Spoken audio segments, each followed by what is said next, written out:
مجيد اللهم صل وسلم وبارك عليه মহান আল্লাহ সুবহানাহু ওয়া তাআলা আলিশান দরবারে শুকর গুজার হচ্ছি যে রব্বুল আলামিন আমাদেরকে মসজিদে আসার, আল্লাহর কথা শোনার মতন পরিবেশে বসার তৌফিক দান করেছেন।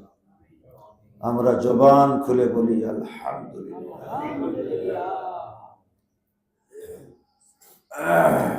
আল্লাহ রাব্বুল আলামিনের কথা শুনতে পারা, জানতে পারা, বুঝতে পারা অনেক বড় নিয়ামত।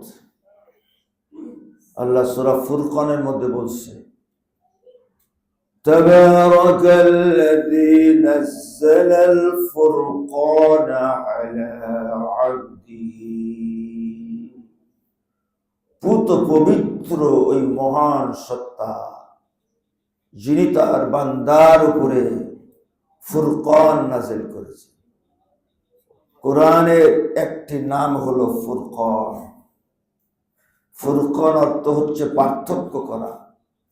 মানুষের জীবনের প্রত্যেকটা বিষয় কোনটা গ্রহণযোগ্য আর কোনটা বর্জনযোগ্য তা কোরআন আমাদের কাছে স্পষ্ট করে পার্থক্য করে দিয়েছে। করা যাবে, যাবে না, বৈধ, অবৈধ, হালাল, হারাম, যাবে, যাবে না, দুটো মিলেই ইসলাম। আদম আলাইহিস সালাতু ওয়াস সালামকে জান্নাতে রাখলেন, বললেন ওখানে যাওয়া যাবে না, আর এগুলি যা ইচ্ছা তাই করো, তোমরা আহার করো, সুন্দর করে থাকো, ওখানে যাওয়া যাবে না। তাহলে আদেশ আর নিষেধের মাধ্যমেই ইসলাম। আদেশ আর নিষেধের মাধ্যমে কি কোরআন পার্থক্য করে দেয়। এই জন্য কোরআনের কথা বলে সব মানুষকে খুশি করা যায় না। যেহেতু কোরআন বলে এটা ছালতে হবে, এখন সে তো ছালতে চায় না। কোরআন বলে এটা গ্রহণ করতে হবে, সে তো সেটা গ্রহণ করার মতন মানসিক প্রস্তুতি নেই। এই জন্য বাস্তবতা হলো কোরআনের বক্তব্য দিয়ে পৃথিবীর সব মানুষকে খুশি করা, সন্তুষ্ট করা, এটা কখনো সম্ভব না। আচ্ছা, কেন সম্ভব না? সম্ভব না কেন? আচ্ছা বলুন তো, আমরা যখন কথা বলি, আমরা যখন কোনো আলোচনা করি, আমরা শ্রবণ করি, আমরা তা বোঝার চেষ্টা করি, আমরা তা নিয়ে চিন্তা ভাবনা করি, অথবা আমরা ওকে বিশ্বাস করি অথবা অস্বীকার করি, অথবা আমরা ওই বক্তব্য শুনে খুশি হই অথবা অখুশি হই, বলুন তো আমাদের শরীরের কোন অঙ্গ দিয়ে শ্রবণ করি, চিন্তা ভাবনা করি?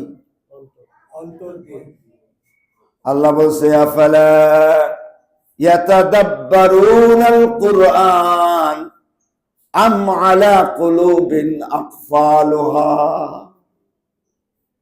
মানুষ কি মনোযোগ সহকারে আল্লাহর কোরআন নিয়ে কি ভাববে না, চিন্তা করবে না? তাদের অন্তর কি তালা লাগানোই থাকবে? তাহলে আমরা চিন্তা করি কি জায়গা দিয়ে? অন্তর দিয়ে। আল্লাহ আবার বলছে, ওয়াতুবি আলা কুলুবিহিম ফাহুম লা ইয়াফকাহুন। আল্লাহ ওদের অন্তরের উপরে সিল মেরে দেছে, ফাহুম লা ইয়াফকাহুন, অতঃপর তারা আর বুঝতে পারে না।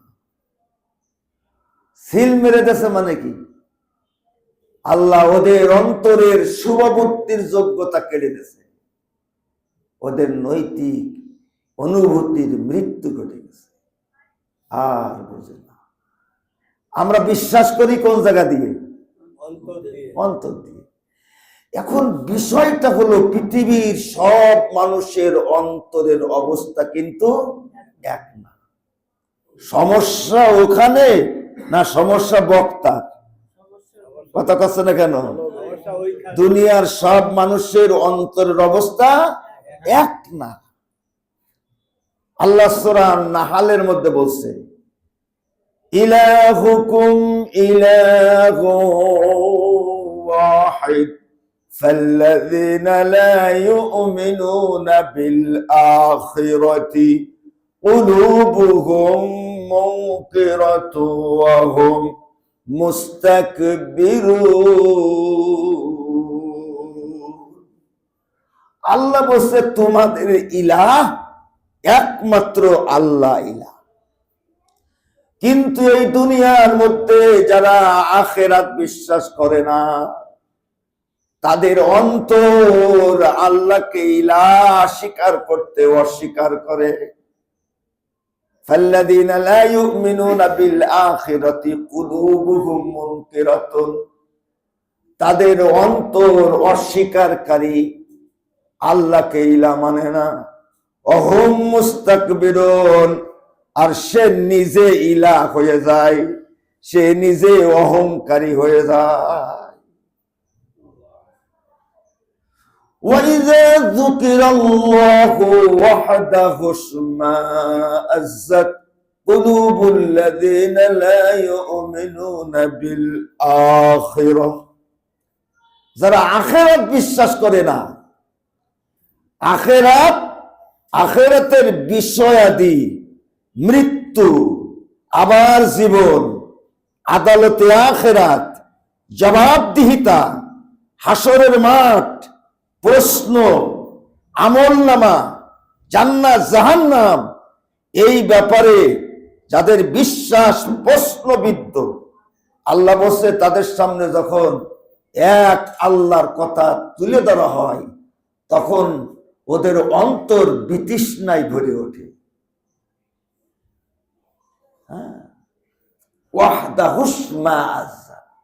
আমি এক আল্লাহর কথা বলতেছি, আল্লাহ বলছে ওদের অন্তর বিতৃষ্ণায় ভরে ওঠে। আরো কত সুন্দর করে বলেছে আল্লাহ সূরা বানী ইসরাঈলের মধ্যে, فَإِذَا قَرَأْتَ الْقُرْآنَ جَعَلْنَا بَيْنَكَ وَبَيْنَ الَّذِينَ لَا يُؤْمِنُونَ بِالْآخِرَةِ। আল্লাহ বলতেছেন, ও নবী, আপনি সুন্দর করে আল্লাহর কথা বললে কি হবে? যারা আখিরাতের বিষয়াদি ঠিক মতন স্বীকার করে না, বিশ্বাস করে না, তার এবং আপনার বক্তব্যের মাঝে আমি অদৃশ্য পর্দা আমি ফেলে দিয়েছি। ওয়াজআলনা আলা কুলুবিহিম আকিন্না, আর আমি তাদের অন্তরের উপরে আবরণ ফেলে দিয়েছি। আইয়াফকাহুহু, আর ফলে তারা কিছুই বোঝে না। অফি আযানিহিম ওয়াকরা, ওদের কানের উপরে বধিরতা, শুনলো যেন শুনলো না। আল্লাহ বলছে, ওয়াইযা যাকারতা রাব্বাকা ফিল কুরআন ওয়াহদাহু ওয়াল্লাউ আলা আদবারিহিম নুফুরা। যারা পরকাল বিশ্বাস করে না, যখন আপনি এক আল্লাহর কথা তুলে ধরবেন, তারা অনীহা বশত পৃষ্ঠ প্রদর্শন করে চলে যায়। এখন আমরা তো আখিরাত বিশ্বাস করি, জোরে বলুন করি না? আরে কথা কচ্ছে না কেন? আমরা করি না? আমরা তো আখিরাত বিশ্বাস করি, আমরা করি আখিরাত বিশ্বাস, কিন্তু আখিরাতের জান্নাতের আশা খুব একটা করি না, লালন করি না। আমরা আখিরাত বিশ্বাস করি, কিন্তু জাহান্নামের আযাব, তার থেকে বাঁচার আমাদের সেই রকম কোন চেষ্টা প্রচেষ্টা নেই। আমরা বিশ্বাস করি, মনে হয় বুঝতে পারিনি। আমরা বিশ্বাস করি, কিন্তু জাহান্নাম থেকে যে বাঁচা দরকার, ওই ব্যাপারে আমাদের দেখলে মনে হয় না। আমরা আখিরাত বিশ্বাস করি, কিন্তু অগ্রাধিকার দেই দুনিয়াকে, প্রাধান্য দেই দুনিয়াকে। আমরা আখিরাত বিশ্বাস করি, দুর্নীতি, সাদাবাজ, হারাম হালাল কিচ্ছু মানি না। যে কোনো প্রক্রিয়ায় পৃথিবীতে অর্থে বিত্তে সম্মানে আমার বড় হতেই হবে, আমরা আখিরাত বিশ্বাস করি। কি বলেন, তাই না? কথা কচ্ছে না কেন? এ আবার কোন ধরনের বিশ্বাসে? এই জন্য আল্লাহ বলেছে ذلك بأنهم استحبوا الحياة الدنيا على الآخرة وأن الله لا يهدي القوم الكافرين أولئك الذين طبع الله على قلوبهم وسمعهم وأبصارهم أولئك هم الغافلون আখিরাতের উপরে যারা দুনিয়ার জীবনকে অগ্রাধিকার দিল, ভালো লোক মোটে খুঁজেই পাওয়া যাচ্ছে না। আমাদের দেশে লোকের তো অভাব নেই, নেতার অভাব নেই, ডাক্তার, মাস্টার, প্রফেসর, ব্যবসায়ী, জোরে বলেন অভাব আছে, কিন্তু সৎ লোকের অভাব। কেন সৎ লোকের অভাব? যতক্ষণ না পর্যন্ত আপনি আল্লাহর কাছে হিসাব দিতে হবে, এই আতঙ্ক, এই চেতনাবোধ কলবে জাগ্রত হবে না, ততদিন পর্যন্ত সৎ মানুষ হওয়া সম্ভব না। আমরা বিশ্বাস করি আখিরাত, কিন্তু অগ্রাধিকার দেই দুনিয়া। আল্লাহ বলছে এদের নাম হলো কাফের, এদের অন্তরের উপরে আমি মোহর মেরে দিছি। এই জন্য আমরা যে কথাগুলি বলি হাওয়ায় উড়ে যায়, হাওয়ায় উড়ে যায়। আল্লাহ রাব্বুল আলামিনের কোরআনের আদেশ নিষেধের গুরুত্ব তখনই আমরা উপলব্ধি করতে পারবো যখন আমরা বিশ্বাস করব আখিরাতের জান্নাতের পুরস্কার এবং জাহান্নামের আযাব। এটা ছাড়া কোনো প্রক্রিয়া নেই আমাদের ভালো করা। এই জন্য কোরআনের মধ্যে আপনার 1/3, কোরআনের 3 ভাগের 1 ভাগ হলো শুধু পরকাল সম্পর্কে আল্লাহ আলোচনা করেছে, শুধু পরকাল সম্পর্কে। আযাবুন আলিম, আযাবুন মুহিন, আযাবুন শাদীদ, আযাবুন গালিজ।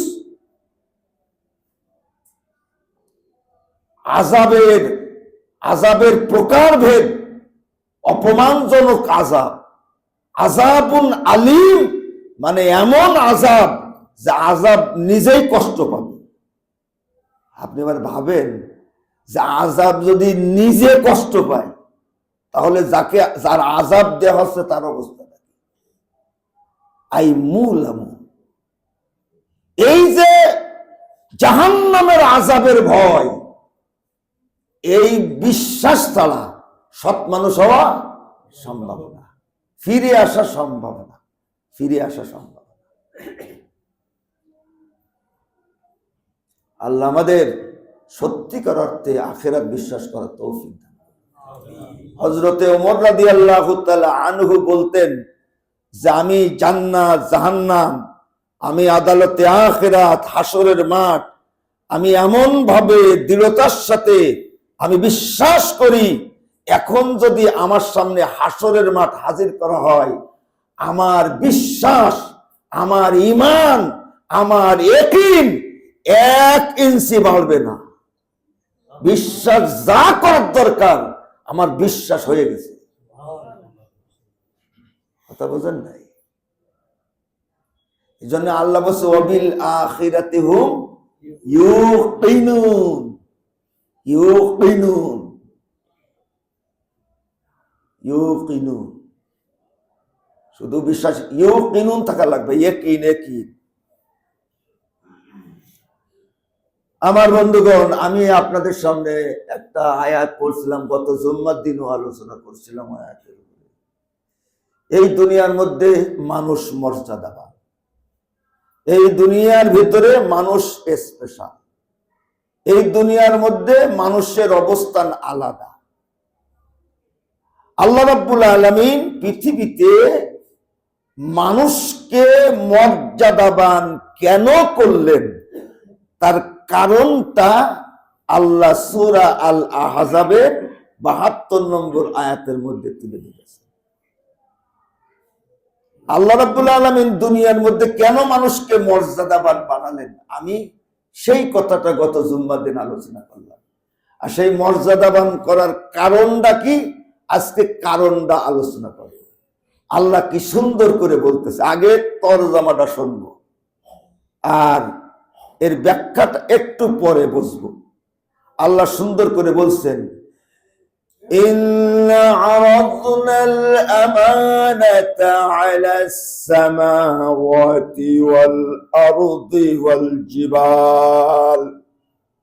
আল্লাহ বলছে অবশ্যই আমি আল্লাহ আকাশসমূহ এবং জমিন পাহাড়ের উপরে আমার স্পেশাল আমানত গ্রহণের আমি প্রস্তাব পেশ করলাম। আকাশকে বললাম আমার এই বিশেষ আমানত তুমি বহন করো। আমি পাহাড়কে বললাম, জমিনকে প্রস্তাব দিলাম, ফাআবাইনা আইয়াহমিলনাহা। ও আসমান জমিন পাহাড় অপারগতা প্রকাশ করলো, দুর্বলতা প্রকাশ করলো, অক্ষমতা প্রকাশ করলো। আইয়াশফাকনা মিনহা, এবং তারা ভীত সন্ত্রস্ত হলো। আকাশ জমিন আল্লাহর কাছে বলতে লাগলো, আল্লাহ তোমার এই আমানত বহন করার ক্ষমতা আমাদের নেই। এরপর আল্লাহ কি করলেন, মাটির তৈরি আদম আলাইহিস সালাতু ওয়াস সালাম ৬০ গজ লম্বা হযরতে আদম আলাইহিস সালাতু ওয়াস সালামের সামনে এই আমানত বহনের প্রস্তাব পেশ করলেন। হযরতে আদম আলাইহিস সালাতু ওয়াস সালাম খুশি মনে আমানত গ্রহণে রাজি হয়ে গেল। আল্লাহ বলছে ওয়া হামালাকাল ইনসান। আদম আলাইহিস সালাতু ওয়াস সালাম রাজি হয়ে যাওয়া মানে হলো মানব জাতি রাজি হয়ে যাওয়া। ওয়া হামালাকাল ইনসান, যে আমানত বহনে আকাশ সাহস পেল না, জমিন সাহস পেল না, পাহাড় পর্বত সাহস পেল না, সেই আল্লাহর বিশেষ আমানত বহনে মানুষ রাজি হয়ে গেল। আর এই কারণে সৃষ্টির উপরে মানুষের মর্যাদা বাড়িয়ে দিলাম। এই আমানতের দায়িত্ব পালন করার জন্য যে যোগ্যতা প্রয়োজন, প্রজ্ঞা প্রয়োজন, জ্ঞান প্রয়োজন, যে ধরনের কোয়ালিটি প্রয়োজন, আমি সব কিছু মানুষকে দিয়ে দিলাম। এই যে মানুষের কোয়ালিটি, মানুষের যোগ্যতা, এই পৃথিবী গোলাকার, মানুষ ছাড়া কোন প্রাণী জানে না। এই পৃথিবী মহাশূন্যে তার কক্ষপথে সেকেন্ডে 18 মাইল বেগে দৌড়াচ্ছে, গরু জানে? আরে কথা কচ্ছে না কেন? আমরা একটা গ্যালাক্সিতে বসবাস করি, কোটি কোটি তারা আছে, ছাগল জানে? জানে না। এই পৃথিবীতে মানুষ বসে বসে নাসায় মনুষ্যবিহীন যান পাঠায়। এই বিজ্ঞানীরা তলাশ করতে করতে একটা গ্রহ পেয়েছে। টোটাল গ্রহটাই হচ্ছে আপনার হচ্ছে ওই কি যেন বললাম, আপনার হীরার গ্রহ। গ্রহটাই হীরা, একটা গ্রহ সম্পূর্ণ হীরা মহাশূন্যে ঘুরতেছে, বিজ্ঞানীরা খুঁজে পেয়েছে। তো গরু ছাগলরা জানে? এই যে যোগ্যতা, এই যে কোয়ালিটি, মানুষ ছোট্ট ছোট্ট মানুষের মেধা সাগর জয়, পাতাল জয়, আকাশের মধ্যে বিচরণ করতেছে, এই যে বহুমুখী যোগ্যতা আমি আল্লাহ যে দিলাম, তার কারণ হলো আমার ওই স্পেশাল আমানতের দায়িত্ব পালন করার যোগ্যতা। এটা সুবহানাল্লাহ বলেন না? এরপরে আল্লাহ বলতেছেন ইন্নাহু কানা যালুমান জাহুলা। এই দুনিয়ার মধ্যে যে মানুষগুলি এই আমানত রক্ষা করল না তার নাম হলো জালেম। আর এই দুনিয়ার মধ্যে ওই স্পেশাল আমানতটা কি যে জানে না তার নাম হলো জাহেল। ইন্নাহু কানা যালুমান জাহুলা। সূরা আহজাবের 72 নম্বর আয়াত। আমি এই বক্তৃতার জগতে বড় মাপের এরকম 8-10 জন বক্তা আছে। এই বড় মাপের 8-10 জন বক্তারে আমি বলেছি যে এই আয়াতের তরজমাটা আমার একটু বুঝাই দেন। বুঝাই দিতে পারি, কথা বোঝেন নাই? ইন্নাহু কানা যালুমান, বলছে আমানত গ্রহণ করলো সে জালেম হয়ে গেল, আমানত গ্রহণ করলো সে মূর্খ। তার মানে ডাকি আর ওয়াহামালাল ইনসান, মানুষ গ্রহণ করলো মানে আদম আলাইহিস সালাতু ওয়াস সালাম গ্রহণ করেছে। এই একটা আয়াতের তরজমা। কুরআন তো খুব শর্টে কথা কয়, কি বলেন তাই না? শর্টে কথা বলে, খুব শর্টে কথা বলে। ইন্নাহু কানা যালুমান, এই আমানত কি যে রক্ষা করলো না সে হলো জালেম। আর আমানত কি জানে না তার নাম কি? আরে কথা কচ্ছে না কেন? তার নাম কি? তার নাম হলো জাহেল। লেখাপড়া না করলে জাহেল না।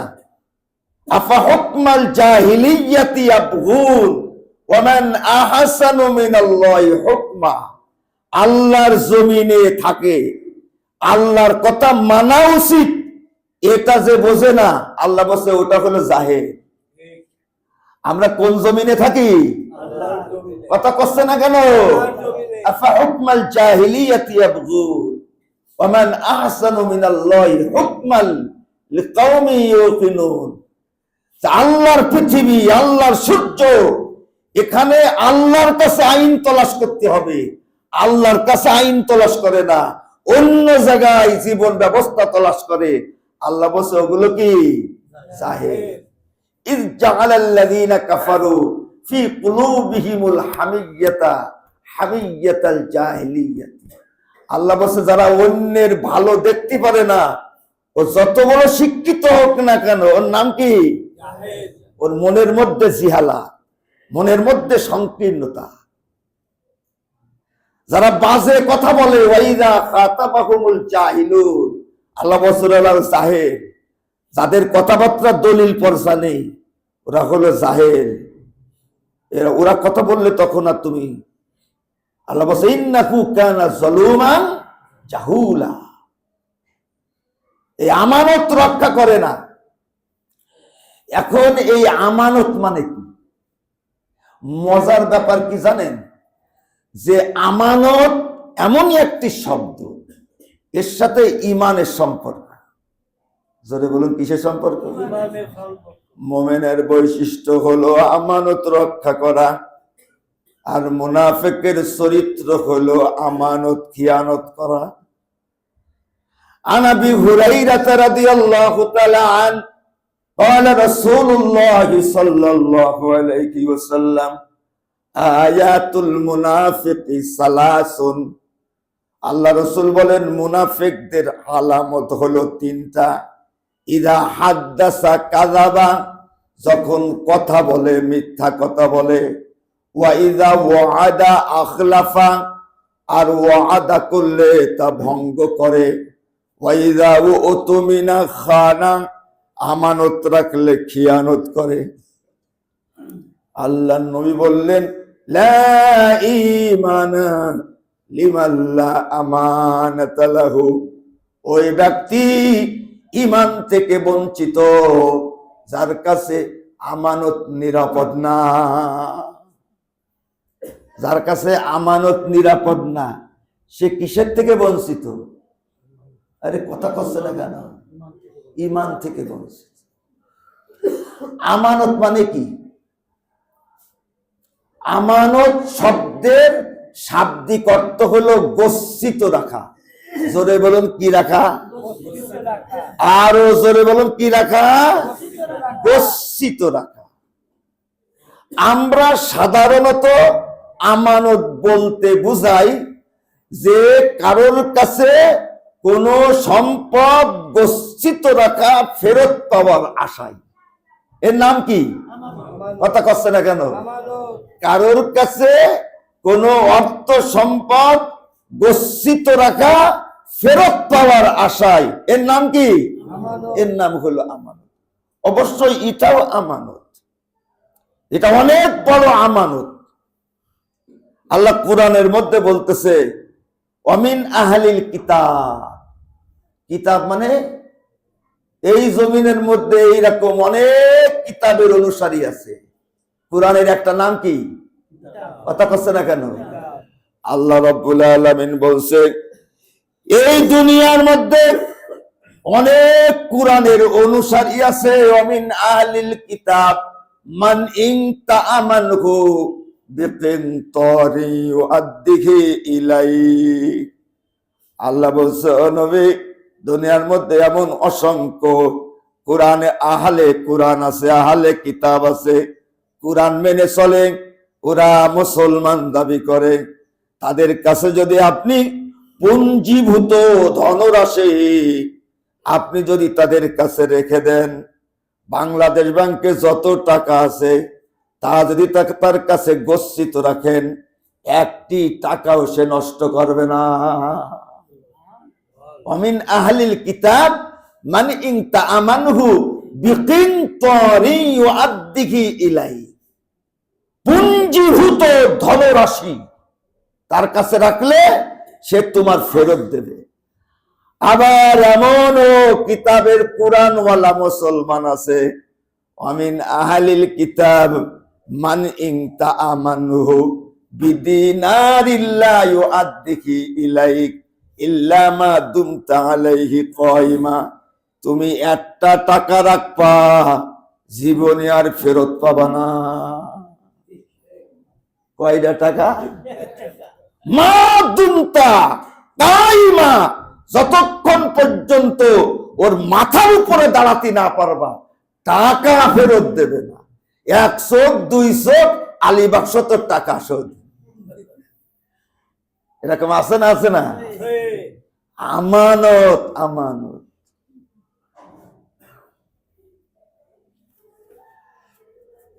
আমার কিছুদিন আগের ঘটনা, মানে একটা লোক বিদেশে গেছে, ওর এখন ওর নামে কোনো অ্যাকাউন্ট নেই। ভাইয়ের কাছে টাকা পাঠাই, ভাই মাইরে দেই। কথা বুঝেন নাই? বউর কাছে পাঠাই, বউ কাছে কিছু কি হয়েছে তা জানিনি। শ্বশুরের কাছে টাকা পাঠাই, কয় কিছু আর নেই। এখন আমার কাছে মোবাইল দিয়েছে, বলছে হুজুর আমি তো কোনো জায়গায় টাকা রেখে, আর আমার তো যশ বাদ দেশে ফিরে, এখন আমি তো কিছু টাকা পাঠাবো, তা আপনার অ্যাকাউন্ট নম্বর দেবেন, আমি এসে নেব। কথা বুঝতে পেরেছে? কারোর কাছে নিরাপদ না। তারপরে সেই টাকা আসলে আমার অ্যাকাউন্টে আসতেছে, মানে এই টাকাটা কার টাকা? কথা কচ্ছে না কেন? দলিল মানে কাগজপত্র অনুযায়ী কার টাকা? আমার টাকা না। তারপরে বাড়ি দেশে এসে আমার কাছে আসলো, আমি নিয়ে গেলাম, তুলে দিলাম, একবার কসকসে নোট 6 লাখ না 7 লাখ নিয়ে বাড়ি চলে গেল।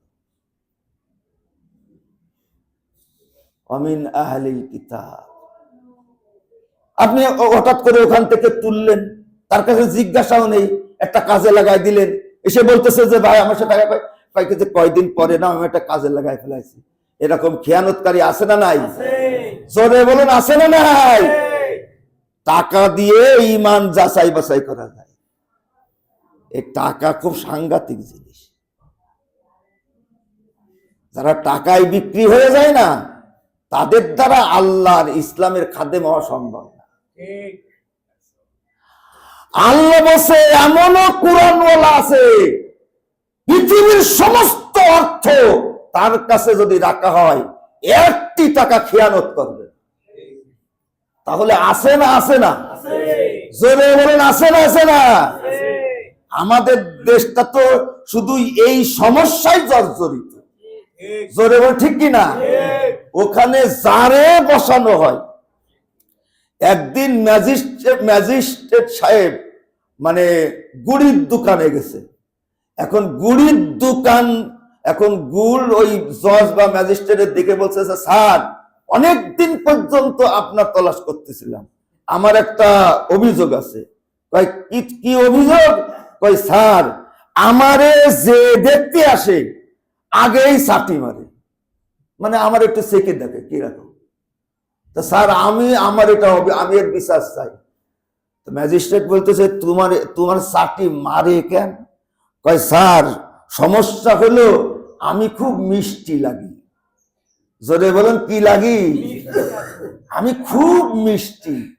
তখন ম্যাজিস্ট্রেট বলতেছে দেখে তুমি কিরকম মিষ্টি, আমি একটু চেকে দেখি। স্যার আপনিও চাটি মারলে,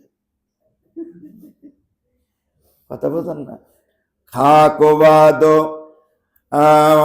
গোরবা মেরো সাগজেরো মুশিরা দারওয়ান কুনাত ইসনে আর কানে দৌলত মুলকেরা ভিরা কুনাত। গুরবা মিরু সাগু জিরু, কুকুর গুলো যদি হয় মন্ত্রী পরিষদ, কথা বোঝেন নাই? আর যদি উই পোকা যদি হয় প্রশাসন বিভাগের লোক, কথা বোঝেন নাই? আর বিড়াল যদি হয় রাষ্ট্রপ্রধান। ইলিশ মাছ থাকবে? কথা কাছে না কেন থাকবে? তখন বলছে ইচুনি আর কানে দৌলত মুলকে রাবিরা কুনা। তাই ও রাষ্ট্র আর রাষ্ট্র থাকবে না, আমানত। আচ্ছা এই যে আল্লাহ বলতেছে যে সম্পদ 1টি টাকা রাখলেও সে ফেরত দেবে, 1টি টাকা রাখলেও কি করবে? আবার 1টি টাকা দিলেও কি করবে না? ফেরত দেবে না, ফেরত দেবে না, ফেরত দেবেই না। তাহলে এটা হলো একটা আমানত। কিন্তু আমার প্রশ্ন কি, এটাই কি একমাত্র আমানত না আরো আমানত আছে? জোরে বলুন আছে না? আছে না? মজার ব্যাপার কি জানেন? কোরআনের ভিতরে আল্লাহ যত জায়গায় আমানত শব্দটা উল্লেখ করেছেন বহু বচনে, জোরে বলুন বহু বচনে। ইন্নাল্লাহ আমানাত হলো 1 বচন, মানে একটা আমানত। আর আমানাত মানে কি? আমানত সমূহ। দুটো আয়াত পড়ি, আপনারা নিজেরাই বুঝবেন। ইন্নাল্লাহা ইয়া'মুরুকুম আন তুআদ্দুল আমানাতি ইলা আহলিহা। আল্লাহ বলছে, আল্লাহ আদেশ করতেছেন তোমরা যেন আমানত সমূহ তার প্রাপকের নিকটে অর্পণ করো। তাহলে এখানে 1 বছর না বহু বছর? ইন্নাল্লাহা ইয়া'মুরুকুম আন তুআদ্দুল আমানাতি। আবার সূরা মুমিনুনের প্রথমে আল্লাহ বলছে জান্নাতীদের 7টা গুণ, তার মধ্যে একটা গুণ হলো ওয়াল্লাযীনা হুম লিআমানাতিহিম ওয়া আহদিহিম রাউন। মুমিনরা হলো আমানত রক্ষা করে। জোরে বল কি রক্ষা করে? লিআমানাতিহিম, 1 বছর না বহু বছর?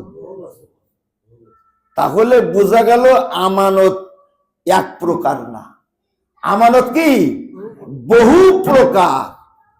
আমানত 1 প্রকার না, আমানত বহু প্রকার।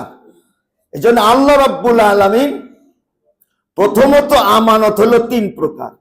আল্লাহ বলতেছেন ইয়া আইয়ুহাল্লাযীনা আমানু লা তাখুনুল্লাহা ওয়ার রাসূলা ওয়া তাখুনু আমানাতিকুম ওয়া আনতুম তা'লামুন। আল্লাহ বলছে তোমরা আল্লাহর আমানত খিয়ানত করো না, রাসূলের আমানত খিয়ানত করো না, তোমাদের পারস্পরিক আমানত খিয়ানত করো না। তাহলে আমানত প্রথমত কয় প্রকার? কিন্তু মজার ব্যাপার, আজকে ওটা আলোচনা করবো না, সামনের জুম্মার দিন। সব জায়গায় বহু বছর, কিন্তু যেখানে আল্লাহ বললেন ইন্না আরাদনাল আমানাতা আলা সামাওয়াতি ওয়াল আরদ, ওই জায়গায় কিন্তু আমানত 1 বছর। ওটা হলো স্পেশাল আমানত। আমি পাহাড়ের উপরে দিলাম, কই বহন করতে পারবো না। জমিন বলছে আমি নেই, হ্যাঁ, আকাশ বলতেছে ও ও ও ও দিলে আমি শেষ হয়ে যাব। তারপরে আদম আলাইহিস সালাম বললেন যে আল্লাহ আমি রাজি আছি। তাও সুবহানাল্লাহ কয় না? ওখানে আমানত 1 বছর না বহু বছর? তাহলে সব জায়গায় বহু বছর, এখানে 1 বছর কেন? আগামী জুম্মার দিন আলোচনা হবে।